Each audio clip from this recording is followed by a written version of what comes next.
Y'all come on over, even if it's 20 people. My mom has been slaving over the stove all day. It's not like she has anything better to do." My daughter's voice rang out loud to her guests over the phone. Her husband, my son-in-law, chuckled in agreement. "That's right, she needs to earn her keep." I silently took off my apron, turned off the gas, and walked out the back door. When the guests arrived, my daughter found a surprise waiting for her in the kitchen that made her blood run cold. Friends, before we dive into this story, I want to ask a small favor. If you love real-life tales that make you stop and think, please hit that like button and subscribe. Let me know in the comments what city or state you're listening from. It warms my heart to see how many of us there are. Now, enjoy the story. The heat in the kitchen was so thick you could almost slice it with a knife, like dense butter. 12 hours. That's how long I'd been on my feet, without a single minute of rest. The air was heavy, saturated with the rich, sweet scent of duck confit, slowly simmering in its own fat, cut by the delicate, metallic note of saffron I'd worked into the puff pastry dough. These were the smells of my life. Smells that once brought me triumph, applause, and the respect of the city's top food critics. But today, this smell felt like the air of servitude. My feet were so swollen that my house slippers were biting into my skin, leaving deep red marks. A dull, gnawing pain, an old acquaintance I'd known since my days as executive chef at the Metropole, had settled in my lower back. Back then, that pain was the price of success. Now it was the price of silence in a house that was rightfully mine, yet where I felt like an unwanted visitor. Beyond the wall, in the spacious living room, I heard the delicate chime of glasses. The crystal sang a high, expensive tune. It was the special vintage wine, a case of which I'd paid for last week with my Social Security check, because Bryce, my son-in-law, had forgotten to wire the money for groceries. I could hear the loud, rolling laughter of my daughter, Destiny, and Bryce's self-satisfied mumble. They were celebrating early, celebrating the success of a dinner that hadn't yet begun, and a promotion he hadn't yet received. Tonight was critical for them. Mr. Mason Cole, Bryce's boss, a traditional man with incredibly demanding tastes, was due to decide the fate of their family, or more accurately, the fate of Bryce's debts, which he thought I knew nothing about. I carefully pulled open the oven door. The blast of hot air hit my face. The duck was perfect. The skin was just starting to turn that antique gold color that had once earned me the nickname, the Sorceress. All that was left was to glaze it with honey and orange zest. The kitchen door burst open, letting in a draft and the aroma of expensive perfume. Destiny.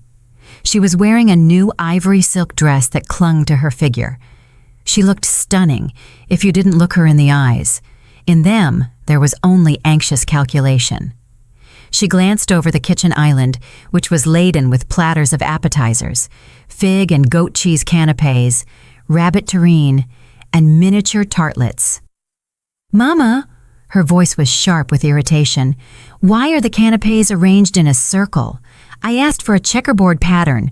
This looks ancient. Mr. Cole likes modern presentation." I took a slow, deep breath, trying to keep my voice even. A circular arrangement allows guests to pick up appetizers without knocking over the neighboring one, Destiny. That's etiquette, not a fashion trend. She rolled her eyes, nervously adjusting her hair. Ugh, don't start with your 90s lecture. Just redo it. And hurry up, they'll be here in 40 minutes. She pulled a folded stack of cloth from the bag she was holding and tossed it onto the chair next to me. "Put this on. Your old apron is covered in grease spots. We can't have you coming out to the guests looking like that." I unfolded the cloth. It wasn't the chef's coat I'd worn with pride for half my life. It was a black and white maid's uniform with a lace apron. Something in my chest clenched, cold and painful. "Destiny," I said quietly, "I won't wear a servant's uniform. I've cooked this dinner for 3 days. I'm a professional, not a housekeeper." "You're a grandmother who is helping her family," she snapped, a cold steel ringing in her voice. Mr. Cole shouldn't know my mother cooked. Bryce told him he hired a private chef catering service. If he sees you in that old thing, the whole story falls apart. Put the uniform on. And please, when you serve the main course, just be quiet. Don't talk to him. You'll start rambling about your old diner days, and we'll be embarrassed. She turned on her heel and swept out, leaving me alone with the humming of the exhaust fan and the maid's uniform lying on the chair like a verdict. I stood motionless. My wrists ached from hours of chopping, but now I felt not physical exhaustion, but a strange emptiness. I looked at the duck, at the sauces I'd reduced for hours to achieve the perfect consistency. I did this for her, for Destiny, so her husband could get this damn promotion and they would stop fighting about money. I gave them everything, my retirement savings, my strength, my house. The landline phone in the hallway, a traditional touch I'd kept, rang. The kitchen door was slightly ajar, and the voices carried clearly, as if they were speaking right into my ear. "Yes, Lizzie, of course, come over." Destiny's voice was falsely effusive. "Oh, no trouble at all." Pause. I picked up a knife to chop herbs, but froze. "Come, all of you, even if it's 20 people." Destiny laughed into the receiver. "We have tons of food. My mom has been over the stove all day. It's not like she has anything better to do. She'll be happy to help. At least she's useful for something while she sits around the house." Bryce's laugh boomed next, bassy and well-fed. "Exactly. Let her earn her keep. She lives here for free, after all. Burning up the electricity, running the water. Let her work." Those words fell into the quiet of my mind like heavy stones into a deep well. Anything better to do. Earn her keep, lives here for free, in the house I bought. In the house I restored from ruins with the royalties from my cookbooks. In the house where I paid every bill while Bryce bought himself new watches. Suddenly, the kitchen heat vanished. I felt cold, but not the shivering kind. It was the cold of absolute clarity. The same cold that used to settle over me when a dish was returned to the restaurant kitchen during the rush, or when a supplier tried to sneak in spoiled fish. Emotions shut off. Only function remained. I looked at the perfectly diced shallots, the marinated duck, the dough rising under the towel. I didn't cry. I had no tears. Instead, my movements became crisp and economical. I walked to the stove. Click. The gas under the duck went out. Click. The sauce stopped simmering. I turned off the oven where the gratin was finishing. I took the baking sheet of raw fish, just prepared for roasting, and silently placed it in the fridge. I put it down carelessly, right on top of the fresh salad. I took off my working apron, the stained one that had witnessed hundreds of my culinary victories. I folded it neatly and placed it on the windowsill. I didn't change clothes. I was wearing simple black slacks and a white blouse. It was enough. I went to the bread bin. Inside lay a loaf of cheap supermarket bread, the kind Bryce bought specifically for me, believing I didn't deserve the artisanal baguettes from the bakery. It was stale, hard as a brick. I put that loaf in the very center of the luxurious kitchen island where the main course should have stood. I took a large serrated bread knife and with force drove it vertically into the hard crust. The knife plunged deep and remained sticking straight up like an obelisk. A tombstone for the dinner. Let her earn her keep. Here is your keep. Earn it. I grabbed my purse, which was hanging on a hook by the door, and checked that my ID was inside. Then I opened the back door, the one we usually use to take out the trash. It was raining outside. A cold autumn shower roared through the leaves of the old garden. I stepped into the darkness without looking back. I left the kitchen door wide open, letting in the dampness, the wind, and the cold night, which were now the only masters of my kitchen. The rain lashed my face, washing away the sweat and kitchen heat, but I didn't quicken my pace. My shoes, soaked instantly, squelched on the gravel, but strangely, I no longer felt the pain in my feet. That leaden weight that had pressed me down for the last 5 years stayed back there, behind the wide-open back door, along with the smell of cooling duck and the false laughter of my children. Instead of fear, for I was an older woman walking into nothingness without money or belongings. An icy, crystalline clarity spread inside me. It was the feeling you get when you step out to face a disgruntled customer, not to apologize, but to set them straight. I was Martha James again, not Mama who's just sitting around anyway. I reached the road. Headlights cut my figure out of the darkness. An old cab, clearly rushing toward the city, braked. The driver, a young man with tired eyes, looked at me in confusion. My wet blouse clung to my body, my hair was messy, but my posture was straight, like a queen in exile. "Take me to Pine Grove Manor," I said, getting into the back seat. My voice didn't waver.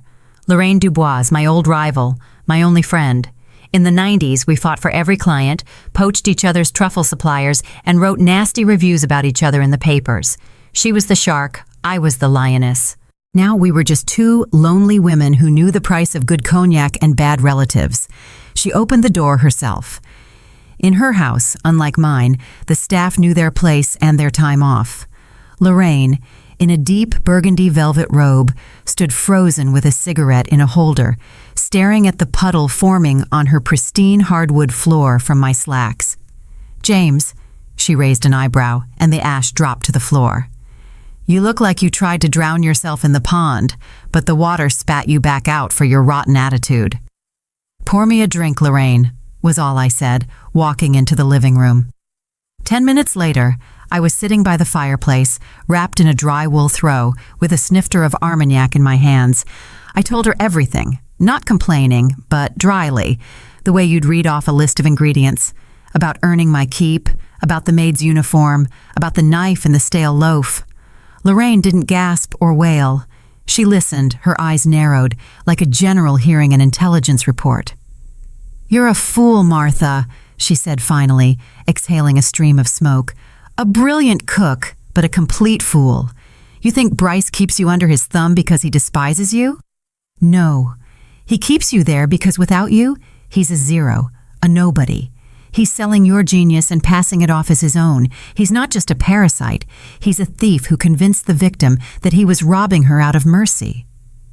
She leaned toward me, and her eyes held the predatory fire I remembered from our youth. "You didn't just leave. You took their reputation with you. Do you have a plan?" "I have something better," I replied, looking into the fire. "I have timing." I looked at the antique clock on the mantelpiece. 7:08. I knew the schedule for that evening down to the second. Right now, at the house I'd abandoned, the first act of the tragedy was beginning. I closed my eyes and pictured it so vividly it was as if I were directing the scene myself. My absence wouldn't be noticed immediately. Destiny was probably preening in front of the mirror, fixing her makeup, confident that the help was silently performing her duty in the kitchen. Bryce must have already poured the aperitif, boasting to Mr. Cole about his signature menu items. Mr. Cole arrived exactly at 7:30. I knew his punctuality. He was a gourmet, a man for whom waiting for food was part of the ritual. He surely walked into the dining room, rubbing his hands together, his eyes sparkling in anticipation of the duck Bryce had been raving about. "Well now," his voice must have boomed. "Amaze me, Mr. Hawthorne. I haven't eaten since lunch. I saved room for your masterpiece." Destiny, beaming with the smile of a society hostess, would have glided toward the kitchen. "Just a moment, Mr. Cole. The appetizers are coming. My mother, our private chef, has prepared an exquisite terrine." She'd nudge the kitchen door open with her hip, expecting to be greeted by steam, the sound of work, and me, obediently arranging canapes on a platter. But she would be met with silence, a dead, cold silence. The vent wouldn't be humming, the pans wouldn't be sizzling. Destiny would freeze in the doorway. Her eyes would dart to the stove. Dark, no flame, cold pots. She would look at the prep table. Where the exquisite appetizers should have been, there would be a pile of raw vegetables, already starting to dry out. The duck, undercooked, pale, floating in chilled fat that had turned into a whitish crust. And in the center of all this splendor, like a flag on a battlefield after a defeat, would stand that cheap loaf of bread with the knife sticking out of it. Next to it, a small scrap of white paper on which I had written only 2 words. Enjoy yourselves." I took a sip of Armagnac, feeling the warmth spread through my chest.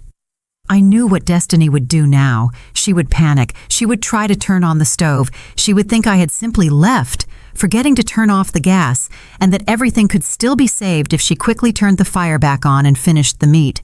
But she was wrong. I reached into the pocket of my wet slacks and pulled out 3 small, heavy ceramic cylinders. I placed them on the table in front of Lorraine. They thumped dully against the polished wood. Lorraine raised her eyebrows in surprise. "What is that?" "Those are the main fuses for the professional oven and the gas igniter," I answered calmly. "It's an old Italian model I ordered 10 years ago. Replacement parts can only be found by special order from Milan. 2 weeks wait." I smiled for the first time that evening. Even if they call another catering service right now, they won't have anything to reheat the food on. The kitchen is dead, Lorraine. I didn't just leave. I shut down the heart of that house. Lorraine burst into a deep, throaty laugh that made her cough, and she brushed the ash off her robe. "You are a vicious woman, James," she rasped, wiping tears from the corners of her eyes. "And I adore you for it." Meanwhile, 3 miles away, the chaos I had orchestrated unfolded as clearly as the flames in the fireplace before me. Destiny bolted from the kitchen, pale as a sheet, nearly running into Bryce, who was heading toward her with an empty olive dish. There's nothing there," she hissed, clutching the lapel of his jacket. "Mama left. The stove doesn't work. The duck is raw. Bryce, there's nothing but that damn loaf of bread." My son-in-law's face flushed dark red. He shoved his wife aside and stormed into the kitchen. He saw the knife sticking out of the bread. He saw the cold stove. He spun the burner knobs once, twice, 3 times. The clicks of the igniter were silent. Darkness. He ripped open the oven door. Darkness. "That old witch!" he yelled, kicking the leg of the table so hard the dishes jumped. "She decided to throw a fit at the most crucial moment. Where is she? In her room? In the garden?" "I don't know." Destiny was on the verge of tears. "Her things aren't here. The back door is open." "Where's she gonna go?" Bryce snorted scornfully, adjusting his tie. "She's old, sick, no money. She'll sit in the gazebo in the rain for half an hour, get cold, and come crawling back to beg forgiveness." He wiped his mouth, putting on the mask of the gracious host. "I'll go out to the guests. I'll say we have a slight technical delay, that it's part of the show, slow simmering for a special flavor. And you," he jabbed a finger at Destiny's chest, "you go find her and drag her back here by the neck. I don't care if she finishes cooking the food on a bonfire in the yard." He turned and walked into the dining room, smiling broadly. "Friends, Mr. Cole, I apologize for the small pause. Our chef, a perfectionist, decided to add one last flourish to the sauce. It will only take 10 minutes, but the taste will be divine. In the meantime, let's enjoy the wine." Meanwhile, I was sinking into hot water. Lorraine's bathroom was the size of my former bedroom. Marble, gold trim, aromatic candles. I felt the hot water dissolving the tension in my muscles, the pain draining from my swollen feet. On the edge of the tub lay my old flip phone. I hadn't turned it on in several years. Bryce had insisted I turn it off. "Why do you need it, Mama? We're always here, and it just runs down the battery." In reality, he just didn't want me to be able to call anyone without their knowledge. I pressed the power button. The screen glowed with a faint greenish light. The phone chirped as it found the network and immediately began vibrating non-stop. Texts rained down like hail. "Mama, where are you? Come back immediately. You are humiliating us. Mr. Cole is waiting. If you don't come back right now, you can forget about this house. Are you out of your mind? Turn the stove on, you ungrateful woman. I'll send you to a nursing home." That was Bryce. The last message arrived a minute ago. I looked at the screen with the indifference of a pathologist. No fear, no resentment, only the recognition of a fact. Patient is deceased. Decomposition started long ago. I put the phone aside, not answering any of the messages. Instead, I dialed a number I knew by heart. The number of Arthur Davis, the owner of the Vine and Barrel Wine Boutique. The same man who had personally delivered the case of collectible Bordeaux to our house earlier that day. Arthur. My voice was firm, despite the steam rising from the water. It's Martha James. Good evening, Ms. James. Sincere delight was audible on the line. What an honor. I hope the wine is pleasing to your guests. I selected the best bottles just as you requested. The 2005 vintage, a velvety taste. Arthur, listen closely, I interrupted him. There's been a mistake. I did not authorize the opening of those bottles. Furthermore, I am canceling the order. Silence hung on the other end. But Ms. James, the case is already there. Your son-in-law accepted it. He signed the invoice. I thought you were celebrating. My son-in-law did not pay for that wine, Arthur. I paid for it with my card. And I, as the owner of the goods, state, the wine is being used without my consent. That is theft. I'm asking you, as an old friend and a supplier who values his reputation, to pick it up right now. But I've already left. Though, he stammered, my assistant Michael should still be there. He was helping with the glass service. They asked for a sommelier for an hour. Call Michael, I said in an icy tone. Tell him to immediately confiscate the unpaid merchandise directly from the table. From their hands, if necessary. Ms. James, this is a scandal, Arthur muttered. This is justice, Arthur. Do it, or you'll never see me in your boutique again. And you know how many clients I've brought you. Understood. Arthur's voice became professional. Michael will do it in 2 minutes. I hung up and sank back into the water up to my chin. In the dining room of my house, Bryce was just pouring the wine. The dark ruby liquid flowed into Mr. Cole's wide glass. The boss raised the glass to his nose, inhaled the aroma, and nodded approvingly. Not bad, Bryce. Not bad at all. Bordeaux, you have expensive taste. People say you're drowning in debt, yet you drink like royalty. Bryce chuckled nervously. Oh, Mr. Cole, only the best for a guest like you. These are from my personal stock. At that moment, the dining room door opened. Michael, the young sommelier, walked in wearing a black apron. He looked pale but determined. He walked straight to the table, not looking at the guests. Excuse me, he said loudly. His voice trembled, but the words were clear. I am forced to interrupt the tasting. Bryce froze, the bottle in his hand. What do you think you're doing, kid? Get back to the kitchen and help. Michael decisively reached out and took the bottle from Bryce. Then he walked up to Mr. Cole. I apologize, sir, he said, gently but firmly taking the glass from the stunned boss's hand. This wine is the property of Ms. Martha James. An order has just been received from the owner. Consumption is unauthorized. I am reclaiming the merchandise. What? Bryce shrieked. Are you insane? I'll call the police. This is my house. The wine was paid for with the card of Miss Martha James, Michael stated, placing the bottles back into the wooden case. She reported theft. I am simply returning the property to its rightful owner to avoid a criminal case. Dead silence fell in the dining room. 20 guests froze, forks in hand.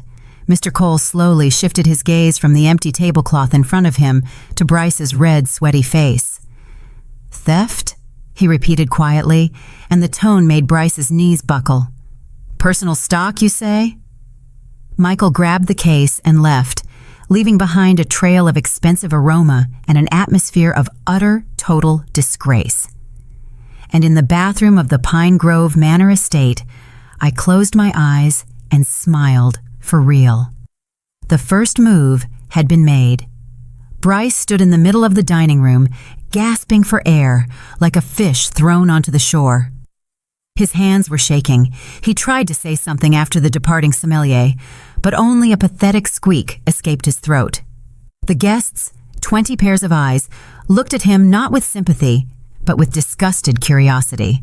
The way you look at an acrobat who fell from the trapeze, but instead of crashing, landed face first in a cake. Well then? Mr. Cole's voice was like the crack of a whip in the cotton wool silence. He slowly wiped his empty hands with a napkin, as if cleansing himself of dirt. No wine, no appetizers. Maybe the main course will save the situation. Or was the duck also confiscated by the bailiffs? Bryce jumped as if shocked. He began to fuss, trying to project confidence. Of course, the duck. It will be here any minute. It's just a misunderstanding with the supplier. A bank error. I'll bring out the masterpiece now. He darted into the kitchen, nearly knocking over Destiny, who was standing in the doorway, pale, her lipstick smeared. "What are you doing?" she hissed, grabbing his sleeve. "There's nothing there. The stove is dead. The duck is raw." "Shut up," he barked in a whisper, pushing her away. "Order pizza, sushi, anything. Say it's a fusion concept, an ironic take on fine dining." Irony. Destiny stared at him in horror. "Mr. Cole doesn't eat irony, you idiot. He eats foie gras." A heavy silence fell in the dining room again. Mr. Cole, not waiting for an answer, stood up from the table. He was a portly man, but he moved with alarming lightness. He walked past the frozen Destiny and straight into the kitchen. "Allow me to take a look," he said, entering the inner sanctum. The scene that greeted him was more eloquent than any words. The cold stove, the raw duck in congealed fat, and that loaf of bread with the knife, which no one had dared to remove, as if it were a cursed totem. Mr. Cole walked up to the table. He didn't yell. He simply bent over the duck, touched the bird's cold skin with his finger, and carefully inspected the marinade. "Honey, orange zest, star anise." He sniffed. "Cardamom. Interesting choice. Mr. Hawthorne, tell me, at what point do you add the cardamom? At the beginning of the marinating or before roasting?" Bryce, who had rushed in after him, froze. Sweat beaded on his temples. In the middle," he stammered, guessing wildly. To let the flavor bloom." Mr. Cole slowly straightened up and looked at him with icy contempt. "Cardamom is added at the very end to the glaze. Otherwise it burns and turns bitter. Anyone who has stood by a stove with a bird like this knows that. You didn't cook this dish, Bryce. You don't even know how to cook it." Bryce opened his mouth to lie again, but Mr. Cole raised his hand, stopping him. "Enough. I don't like being taken for an idiot. You can eat the pizza yourselves." He turned and left. A minute later, the sound of a car driving away could be heard. The other guests followed, muttering vague apologies. The party of the year ended before it even began. Meanwhile, I was sitting in Lorraine's kitchen, wrapped in a warm robe, drinking thyme tea. Lorraine sat opposite me, sorting through papers I had placed on the table. "So, it's even worse than I thought," she said, removing her glasses. "This isn't just domestic rudeness, it's a scam." I nodded. Yes, and I would have kept silent if I hadn't found this. I pushed a thin folder toward her, the only thing I had taken with me, besides my passport, when I left the house. Lorraine opened the folder. It was a contract with the publishing house, New Flavor, for a book titled The Modern Host, Secrets of Manly Cuisine. Author, Bryce Hawthorne, *. The advance, already paid and spent. Manuscript submission deadline, 3 days away. "He sold a book," I said quietly. "A cookbook, my recipes. He promised the publisher unique family secrets, forgotten techniques of Southern cooking. He planned that I would cook, as usual, and he would stand next to me with a voice recorder, writing it down and passing it off as his own thoughts, or just force me to write everything in a notebook." Lorraine whistled. "And he's already blown the advance." "Of course. The new SUV, the watches, the remodel of their bedroom, all bought with money he received for a book he can't write because he can't even cook an egg without burning it." "But this is fraud." Lorraine tapped the contract with her finger. "Pure and simple. Worse," I smiled, the smile bitter. "It's plagiarism." I pulled an old worn magazine from my purse, Culinary Arts Review, the November 1999 issue. On the cover was me, young, in a tall chef's hat, with that very duck on a platter. "The James Standard," Lorraine read the article's headline. "Your famous series of recipe cards." Exactly. All the recipes he claimed in the book synopsis are my original creations, officially published and registered 25 years ago. They are my intellectual property. If he tries to publish them under his name, the publisher will sue him so hard he'll be left with nothing. And if he doesn't submit the manuscript, he'll have to return the advance, which he doesn't have, plus a penalty. Lorraine finished for me, her eyes shining. Martha, you have him by the throat. I have him by the wallet, I corrected, and for people like Bryce, that's the same thing. At that moment, my phone vibrated again. It wasn't Bryce. It was Destiny. I looked at the screen, where a photo of my daughter, small, laughing with bows in her hair, lit up. How long ago that was. Now, on the other end of the line, was a stranger who had betrayed me for the chance to look rich. Don't answer, Lorraine said. I wasn't going to. I flipped the phone face down. Let them suffer until morning. Morning is wiser than evening, especially when you wake up with the hangover of humiliation and debt. I stood up and walked to the window. The rain had stopped. The moon illuminated Lorraine's garden, stark and well-maintained. Somewhere out there in the dark was my house, my kitchen, my life, which they had tried to steal. They would come tomorrow. I knew it. They had no choice. They would come not to apologize. They would come to demand, to beg, to manipulate. They would pressure me with guilt, family, and the grandchildren they didn't have yet, but were already speculating with. But they didn't know one thing. The Martha who stood meekly by the stove was gone. She had walked out the back door and dissolved into the rain. Tomorrow, they would meet a different woman. A woman who held not a ladle, but facts, and those facts cut deeper than any knife. The morning arrived, gray and unforgiving, like a bad hangover, which is exactly what it was for Destiny and Bryce. I knew what was happening at my house, silence, broken only by the ringing phone that they were afraid to answer. At 8 o'clock, an email arrived in Bryce's inbox from Mr. Cole.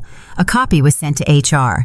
In light of recent discoveries regarding your professional integrity, the matter of your promotion is frozen pending the conclusion of an internal investigation. It was polite corporate language that meant, you're a liar, and we know it. At 9 o'clock, the publishing house called. The editor, a woman with a voice that tolerated no argument, reminded him that the manuscript deadline was Friday. We hope the files are ready to send, Mr. Hawthorne. We're laying out the pages on Monday. Any delay would result in penalties, according to Clause 4.2 of the contract. Bryce was probably sitting in the kitchen, staring at the cold pizza, realizing he was trapped. He couldn't write that book. He didn't even remember the names of the spices I used. Without me, he was a naked king. And not just naked, but a naked king with a huge debt. The advance was spent to the last dime. If he didn't submit the manuscript, he would have to return the money he didn't have. They found me by noon. It wasn't hard. The cab dispatcher, a good soul, remembered for a small tip where she had dropped off the distinguished lady in the rain. I stood at the window in Lorraine's living room and watched their car, splattered with mud, pull up to the wrought iron gates. They got out. Destiny in dark sunglasses, hiding swollen eyes. Bryce hunched over, in a wrinkled shirt, stripped of his usual polish. They looked pathetic, but I knew pity was a luxury I could no longer afford. I walked out to the gate. I was wearing an elegant sand-colored cashmere suit that Lorraine had loaned me. I was well rested. I felt powerful. They saw me through the bars of the gate and froze. For a second, a flicker of relief crossed Destiny's eyes. Mama is found. Mama is alive. But it was immediately replaced by the familiar look of spoiled demand. Mama, she yelled, grabbing the bars. Thank God. Do you realize what you've done? We were worried sick. My blood pressure is up. Bryce is having heart palpitations. Open up right now. Let's go home. Bryce walked up behind her, trying to put on an expression of injured virtue. Ms. Martha James, he began, his voice trembling with suppressed anger. Your stunt crossed every line. You made us look like complete idiots in front of Mr. Cole. But we are willing to forgive you. We are family. Let's go. We need to talk seriously about the book, about my project. You have to help me finish the manuscript. It's a matter of life and death. Help me finish. How charming. Not write it for me, but help me finish. Even now, standing on the edge of a precipice, he continued to lie to himself. I didn't open the gate. I stood on the other side, on my territory, and looked at them like strangers. I am not going anywhere, I said calmly. What do you mean you're not going? Destiny shrieked. Mama, enough with the dramatics. Bryce's deadlines are burning. If he doesn't submit the book by Friday, we'll be sued. You have to dictate the recipes to him. You're obligated. We feed you. We take care of you. You feed me? I repeated softly. With the bread I have to earn? Bryce winced, as if with tooth pain. I just said that in the heat of the moment, so what? Old people always get offended by trivial things. Ms. James, let's be adults. I admit I was harsh, but now is not the time for grudges. My career, our financial stability is at stake. You don't want your daughter to end up on the street. No, I don't, I agreed. That's why I made sure the situation was perfectly clear. I took a folded sheet of paper from the folder I was holding and slid it through the bars of the gate. What is this? Bryce took the paper suspiciously. Read it. He unfolded the paper. His eyes raced across the lines. First he frowned, then his face began to drain of color until it was as gray as the asphalt beneath his feet. This is a joke, he whispered. It's not a joke, I replied. It's an official eviction notice. Destiny snatched the paper from his hands. Demand to vacate the premises within 30 calendar days, owner M. James, she read, stammering. Mama, are you serious? You're throwing us out of our house? Out of my house, Destiny, I corrected her. Out of the house I built. Out of the house where you turned me into free help, where you thought I was living on borrowed time. Now you'll find out what real borrowed time is. You have a month. You wouldn't dare, Bryce yelled, crumpling the notice. I'm your son-in-law. I'm registered there. Temporary residence, Bryce, I reminded him. It expired 2 months ago. You forgot to renew it. You were too busy spending the advance for my book. So legally, you are nobody there, a guest who overstayed his welcome. Mama! Destiny started crying, but there was no remorse in those tears, only rage. How can you? We're your children. Where will we go? We don't have money for an apartment. Bryce invested everything in investments. In investments in himself, I clarified. In watches, in suits, in an SUV. Let him sell the SUV. Let him sell the watches. I don't care. Bryce lunged at the gate, gripping the bars with white knuckles. His face was contorted in a mask of hatred. You old hag, he hissed, spitting. You think you won? I'll declare you mentally incompetent. I'll say you have dementia, that you're a danger to society.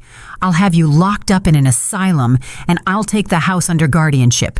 You will sign this book, or I will destroy you. I looked at him and didn't recognize the man I had given my daughter to 10 years ago. Where was that charming young man, or had he never existed? There was only this predator, who now cornered, snarled, and roared. Try it, I said quietly. But before you start a war, remember, I know about the publishing contract. I know you sold my recipes, and if you make one move against me, I will call the publisher myself. And then you'll lose not only your house and your job. You will go to jail for fraud. Bryce recoiled as if slapped. He understood. I knew everything. His main secret, his vulnerability was in my hands. Let's go. He snapped at Destiny, turning sharply toward the car. It's useless talking to this crazy woman. Destiny looked at me with a long, hateful stare. I will never forgive you for this, Mama, she said. You destroyed our family. You destroyed the family, I called back to her, when you decided that your mother was disposable. They got into the car. The engine roared, and the vehicle sped away, engulfing me in a cloud of exhaust fumes. I stood and watched them until the red taillights disappeared around the bend. My hands were shaking, not from fear, but from adrenaline. I did it. I cut the umbilical cord that had been choking me for years. I no longer had a family in the sense I used to think of it, but I had myself, and I had a home I was about to reclaim. Lorraine came out of the house and silently placed a hand on my shoulder. Harsh, she said, but fair. Come inside for some tea. You still have a lot of work ahead of you. I nodded. Yes, there was a lot of work, but now I knew I could handle it because the worst part, losing my illusions, had already happened. And it turned out that breathing was much easier without them. I went back into Lorraine's house, feeling the tremor in my hands gradually subside, replaced by cold determination. The Earl Grey tea waiting for me on the table was hot and strong. I took a sip, and the warmth spread inside, bringing back a sense of reality. Bryce and Destiny had left, but I knew this wasn't the end. It was only the first skirmish, a reconnaissance mission. Bryce was a cornered animal, and such animals are twice as dangerous. The threat of eviction and exposure wouldn't stop him. It would only make him seek new, dirtier ways out. I was not wrong. 3 hours passed. The sun had passed its zenith, filling the living room with soft autumn light. The gate bell rang again. This time there was no car, no hysterics. Only Bryce stood at the gate, alone. He looked different. His jacket was buttoned all the way up. His hair was slicked back. In his hands, he held a bouquet of flowers, a huge, gaudy arrangement of cellophane-wrapped roses, obviously bought at the nearest stand. I went out to meet him. Lorraine watched from the window, ready to call security at any moment. "Ms. James," Bryce began, his voice oily and fawning, barely letting me get close. "Forgive me, forgive us. We lost our temper. Nerves, you understand, with so much piled up." He held the bouquet out to me through the bars. I didn't take it. The flowers remained hanging in the air, a ridiculous splash of color against the gray metal. "What do you want, Bryce?" I asked, tired. "I said everything this morning." "Mama? Can I call you Mama?" He tried to smile, but it came out crooked like a grimace. "Listen, I realize everything. I was wrong. I acted like a pig. You are a great woman, a talent. I always knew it. I just wanted to live up to you. I wanted you to be proud of your son-in-law." He lowered the hand holding the flowers, realizing that this act wasn't working. "Let's make a deal." His tone became businesslike, confidential. "I understand you're hurt, and rightly so, but why should we ruin each other's lives? The book. That book is our collective chance, understand?" He moved closer, his face almost pressed against the bars. "I propose a deal. You help me with the recipes. Just dictate them, nothing more. I'll write everything down, I'll handle the paperwork, and I'll include you as a co-author. No, even better. I'll write in the foreword that the book is dedicated to you, my muse and mentor. Beautiful, right?" I remained silent, looking at him with the same feeling you get when looking at mold that has spoiled good cheese. Disgust and regret for the wasted product. "And money," he added hastily, seeing my silence. "I'll give you 15% of the royalties. No, 20. That's good money, Ms. James. You can buy yourself, well, anything you want. Take a trip to the Caribbean." 20%, I repeated. "Of the money you already spent?" Bryce flinched. "But from future royalties. The book will be a bestseller, believe me. We'll make millions. Just help me now. Save me from the publisher, from Mr. Cole, and I'll put everything right. I swear, we'll live like we used to, amicably, as one family. I'll even cook on the weekends myself." He was lying. He was lying in every word, every gesture. He wasn't going to return anything. He wanted to use me one last time, to squeeze me dry to save his own skin.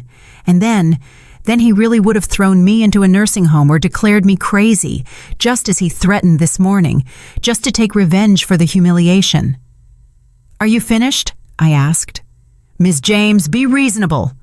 Hysterical notes were creeping into his voice. "If you refuse, I'll go under. I'll lose everything. And Destiny will too. You want your daughter to suffer?" "I want my daughter to grow up," I replied. "And you? You've already sunk, Bryce. You just don't know it yet." I pulled my phone out of my pocket. Remember this morning you screamed that the book was your intellectual property? That I was nobody? I tapped the screen. In the silence, his own voice, recorded just a few hours ago during their morning visit, rang out. I had turned on the voice recorder the moment he started threatening me. You old hag, I'll declare you mentally incompetent. You will sign this book, or I will destroy you. The recording was clear. Every word, every tone of hatred. Bryce went so pale he looked like a dead man. The bouquet fell from his hands and slapped into the mud. You recorded that? He whispered. Of course, I nodded. I'm old, out of my mind, remember? And old folks have their quirks. I turned off the recording. Now listen to me carefully. I don't want your percentages. I don't want to be your co-author. And I don't want your dedications. I don't care about your money. I want my house, and I want you out of my life. You wouldn't dare use that, he croaked. That's blackmail. It's insurance, I corrected. If you ever come near me or Lorraine again, or try to harm Destiny in any way to pressure me, this recording will go to the police and the publisher, along with a report of extortion and threats to my life. He stood there, staring at me with glazed eyes. He understood that he had lost completely and irrevocably. He had no more cards left, no strength, no cunning, no manipulation. 30 days, Bryce, I reminded him. The clock is ticking. I turned and walked toward the house without looking back. I heard him hit the metal gate with his fist, heard his suppressed roar of impotent rage, but I didn't care. I walked into the house. Lorraine stood in the hall, arms crossed over her chest. Bravo, she said. I couldn't have done it better, but you know he won't give up that easily. A cornered rat will go for the throat. I know, I replied, taking off my jacket. He'll try something else, something underhanded, a last chance. So what are we going to do? I looked at her and smiled. We're going to cook, Lorraine. We're going to do what we do best, because the best revenge is success. You mean that same dinner? Her eyes lit up. Yes, the same dinner he ruined, only this time we'll cook it right for people who know how to appreciate it, and we'll invite one very important guest. Lorraine understood me instantly. Mr. Cole. Exactly. Bryce will try to blacken my name to him. He's probably already cooking up a story about my mental instability. So let's give Mr. Cole a chance to decide for himself who is crazy and who is a genius. We walked into Lorraine's kitchen, spacious, bright, and equipped with the latest technology. I ran my hand over the cold steel countertop. This was my battlefield, and I was ready for the final fight. Get the duck, Lorraine, I said, tying on an apron. We have a lot of work to do. Lorraine laid the chilled duck carcass on the table, and that sound, the dull, heavy slap of flesh on metal, became the signal for the start of a new battle. I knew Bryce wouldn't surrender. He was a man for whom admitting defeat meant dying, and he made his last desperate move. The next day, around lunchtime, he called Mr. Cole. I didn't hear the conversation, but I knew its content as if I had been standing right there. Bryce, choking with feigned grief, told his boss the terrible truth that his poor mother-in-law, Martha James, was suffering from progressive dementia. That her stunt with the raw duck and the knife in the bread was not a protest, but an episode of madness. That she was aggressive, didn't recognize her relatives, and had run away from home in a fit of paranoia. He begged for a meeting, a confidential lunch, to explain the situation and perhaps ask for financial help for his beloved mama's treatment. He even found a doctor, an old gambling buddy, who, in exchange for a favor, agreed to play along and confirm the diagnosis just by looking at the patient from afar. Mr. Cole, a cautious man, but not without compassion, agreed. He set the meeting for a new trendy spot that had opened just a couple of days ago in a country mansion. A private club for connoisseurs, as his acquaintances had recommended. Bryce had no idea it was a trap he had set for himself. Exactly at 2 o'clock, Mr. Cole's black sedan and Bryce's taxi pulled up to the gate of Pine Grove Manor. Bryce got out of the car, nervously adjusting his tie. With him was the doctor, a stooped man with shifty eyes. They were met by the maitre d' and led into the small hall, a cozy room with a fireplace, where a table was set for 3. Bryce poured out his tale of woe, vividly describing my episodes. "You can't imagine, Mr. Cole, how terrifying it is," he said, shaking his head mournfully. "She confuses sugar with salt, forgets to turn off the gas. And yesterday she was shouting that she was the executive chef of the Metropole. Can you imagine? A woman who spent her whole life cooking stews in a home kitchen." Mr. Cole listened silently, tapping his fingers on the table. "And you say she's here now?" he finally asked. Yes, Bryce nodded.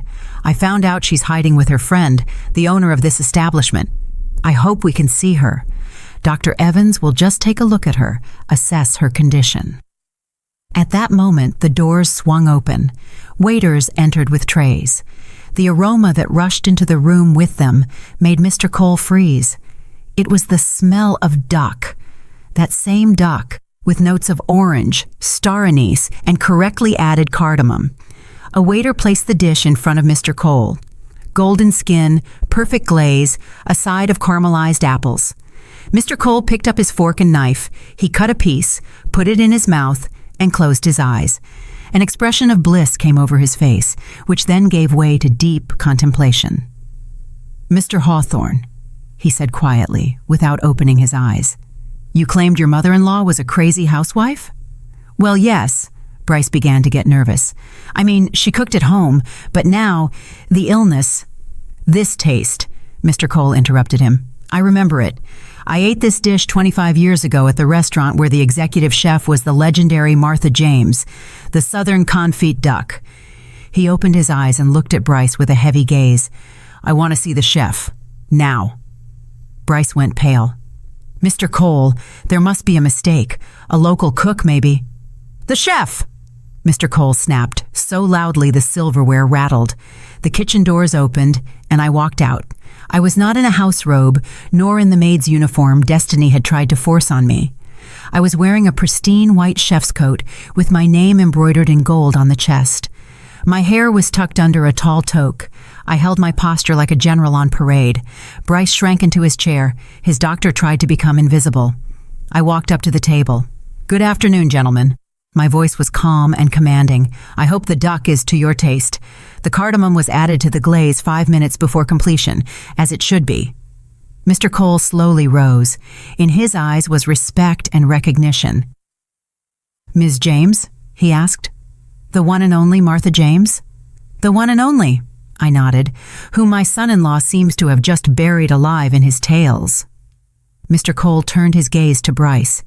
He sat half dead, realizing that his lie had collapsed, burying him underneath. "You told me she was crazy," Mr. Cole said in an icy tone. "You said she made home stews, but standing before me is one of the finest chefs of the Southern Culinary School, whose recipes were published in magazines when you were still playing with building blocks." He pulled the same Culinary Arts Review magazine from the briefcase by his feet. Apparently, he had done his research after our failed dinner. He opened it to the page with my photo and placed it in front of Bryce. "Copyrights, you say? Family secrets?" Mr. Cole sneered. "You're not just a liar, Bryce. You're a thief. You tried to sell someone else's talent. And when that failed, you decided to destroy the person who possessed it." Bryce tried to stammer something. "Mr. Cole, it's a misunderstanding. I meant, well, the book, the advance." "You're fired," Mr. Cole cut him off. "Not for the ruined dinner, and not even for the debts, but because I do not tolerate people who claim credit for others' work. Get out of here, both of you." Bryce stood up, swaying. He threw a look of pure hatred and despair at me, but I met it with the calm smile of a victor. He understood. I hadn't just thrown him out of the house. I had destroyed his world, which was built on lies. He staggered toward the exit, accompanied by his unfortunate doctor. The door closed behind them. Mr. Cole remained standing.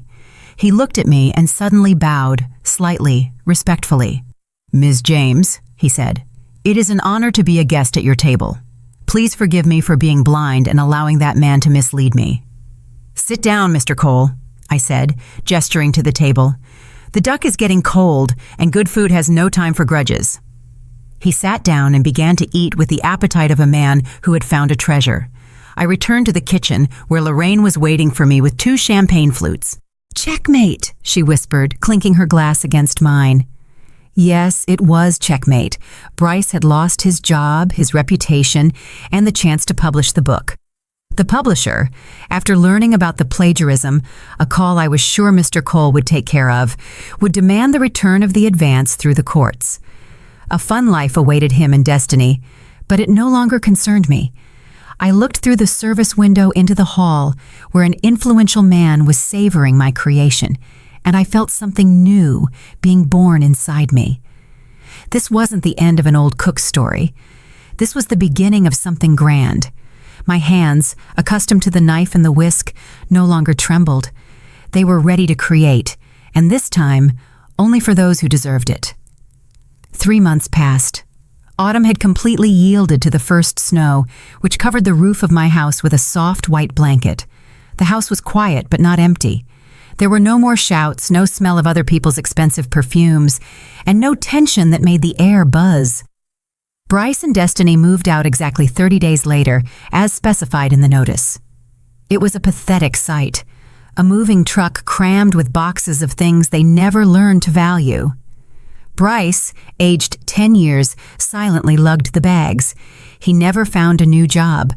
Rumors in their niche professional circle spread quickly, and Mr. Cole was a man of his word.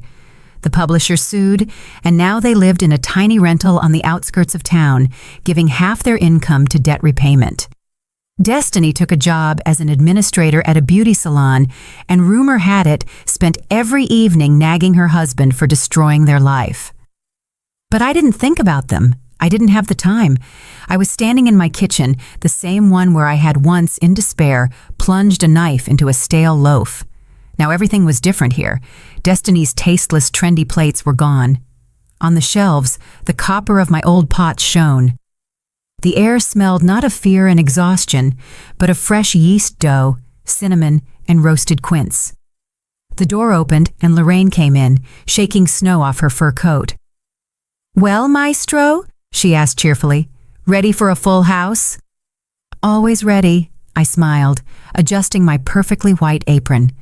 We hadn't just gotten my house back, we had turned it into a legend.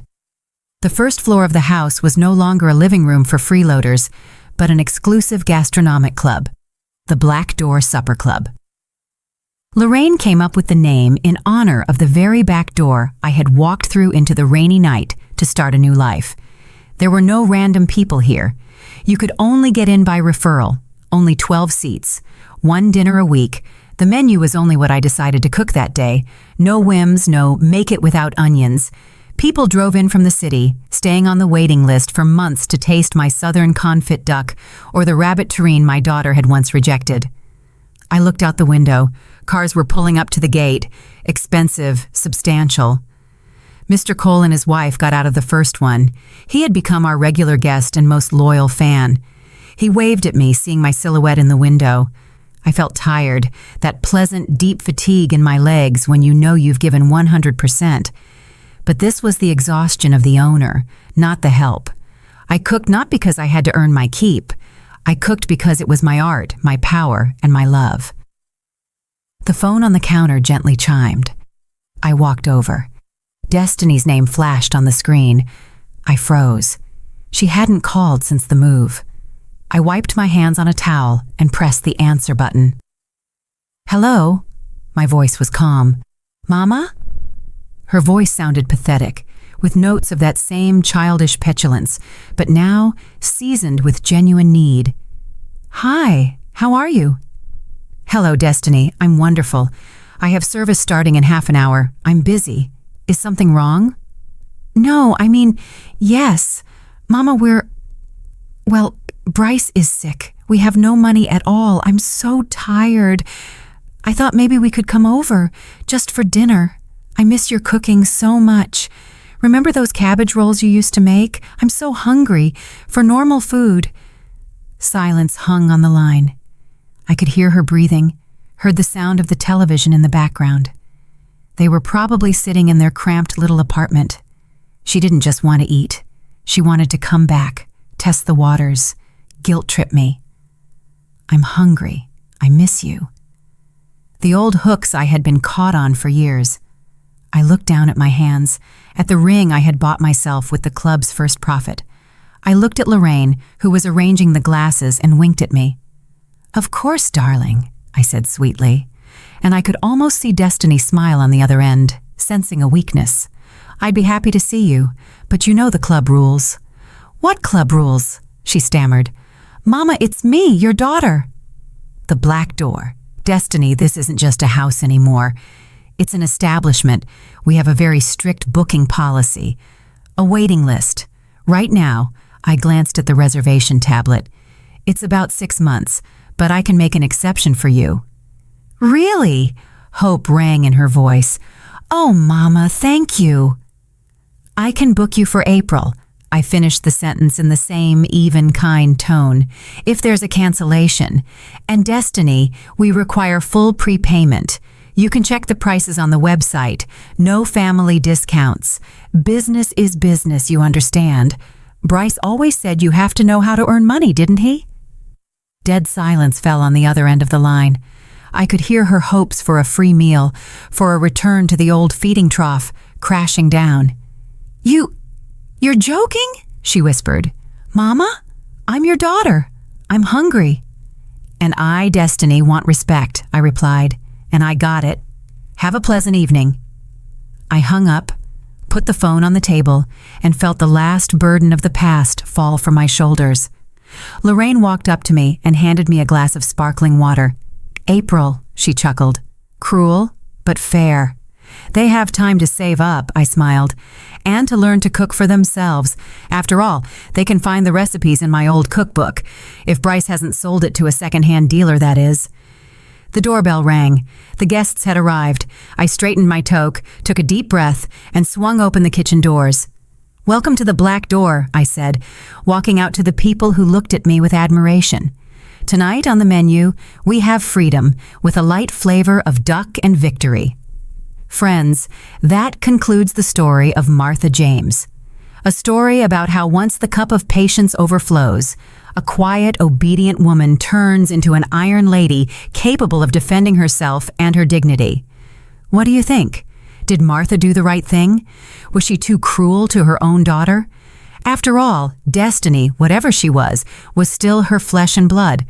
Or does betrayal erase family ties, and should everyone get what they deserve? Please share your opinion in the comments. I'm very interested to read your thoughts. Have you ever had similar situations in your life where you had to choose between love for family and self-respect? And perhaps you want to know what happened next? Did Destiny and Bryce manage to climb out of the debt hole? Did they come to Martha's restaurant in April, paying the full price? If you are interested in the continuation of this story or want to hear new tales of strong people, be sure to let me know in the comments. If this story moved you, made you think, or simply gave you some feeling, please hit the like button for this video. It is the best reward for me. Subscribe to the channel so you don't miss new audiobooks. We wish you all the best. At the end of this video, a window will appear in the center of the screen. Click on it to watch our other most exciting stories. Until next time, M.